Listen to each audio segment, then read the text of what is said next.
Bismillahir Rahmanir Rahim. First of all, Assalamu alaikum wa rahmatullah. My short introduction today is really about what vision Turath Publishing has for all of us, and currently what it's doing. And secondly, to then talk about a new project which myself, along with the director Yahya, have been thinking about for maybe around 6 months to a year, and it's hopefully now coming to fruition, and we'd like to launch it and inform all students here today of that. But before we begin, some of you obviously will be aware that the word Turath means heritage, and all of us here are, without sounding patronizing, are well aware of the heritage, the great vast heritage that the Islamic literature and scholars have produced over the years, over 1400 years. And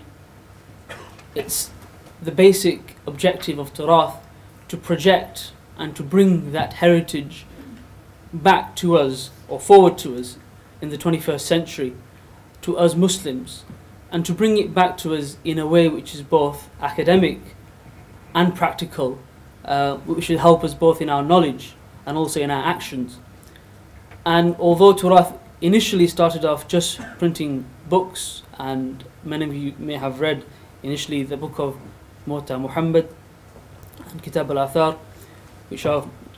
two very famous texts in the Hanafi world and the Hanafi Aqid, in Hanafi fiqh, but it then progressed onto teaching courses, which it's previously done in other cities, London, Manchester, Birmingham, and now in Preston. And hopefully the idea behind this is quite simple, is to be able to bring that knowledge and fountain of knowledge, which is we already know about, in a way which is correct and in a way which is appropriate, and to be done by the most appropriate people. And hence we have scholars like Maulana Abdul Rahim, who's been teaching for many years in this country, and has studied under some of the greatest scholars of the past, and greatest scholars of hadith. And it's a great privilege for me to be able to introduce him, but I'm sure somebody else will do the introduction after me. But it's a great privilege for me and an honor for me to hear even be in front of him. But as we are all aware, and many of you probably read the news more than I do, because you have more time than as a student than we as students, is the fact that more and more we're finding that Muslims are becoming lost in the vast array of literature about Islam that is out there, some being written by Muslims, others being written by non-Muslims, others being commentated by Muslims and non-Muslims, and there's a lot of obviously confusion which happens. And hence, although it's important to publish books like which you'll see around you, but it's also important to be able to deliver that and to be able to explain that. And it's a very simple thing to realize and to know, but in fact many people don't get this opportunity to sit with the scholars, especially the sisters. The brothers have ample opportunities to go to any traditional madrasa or darul to sit with the ulama and ask them questions, but the sisters might not always get that chance. So this is a fantastic opportunity to learn and ask questions which are appropriate. So that's my initial part of the talk, introduction. And the second part of the introduction is really about being able to help students in learning, in knowledge. Obviously, publishing books is one aspect, teaching courses like this is another aspect, but a second aspect, or a third aspect even, is being able to help students who want to who seriously want to learn, who have the academic ability to learn, to be able to guide them, to be able to guide them and give them networking ideas, to be able to go study in different institutions. Now that may be in the form of a course, it might be in the form of travelling abroad to Egypt, Syria,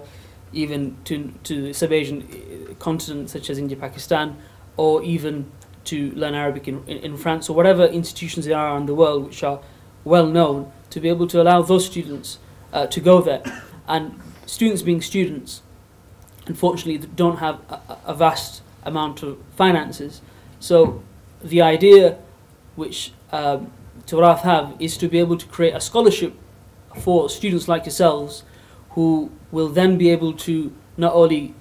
go and study abroad, or even locally if they aren't able to travel abroad, even nationally or locally, to go on courses or to go study somewhere with a sheikh or under the tutelage of a sheikh, and then be able to have that knowledge primarily for themselves, but also then to be able to teach that to their own local communities. Because Turath has a vision of not only publishing and teaching courses, but be able to interact and be an interface primarily for students of England. As you probably more aware than I am, that we spend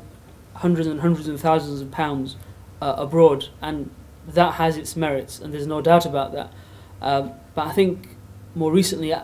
myself, having looked at a lot of the Muslims, and particularly the young Muslims at university, at college, and doing in higher education, the need for allowing them to study also Islamic sciences at a higher level. So hopefully the scholarship application form will soon be on the Turath website, which is turath.co.uk, and there's eligibility criteria, and the idea is for students to have a very specific that they would like to attend to, give their itinerary, give their costs, and then to fill the application form. A panel of experts, not myself, but a panel of more highly qualified experts will review that application form, and then they will either be called for an interview via the phone or via through their references that they put on the application form. But hopefully this is just the beginning of a more wider interaction that Turath Publishing want to have with you students.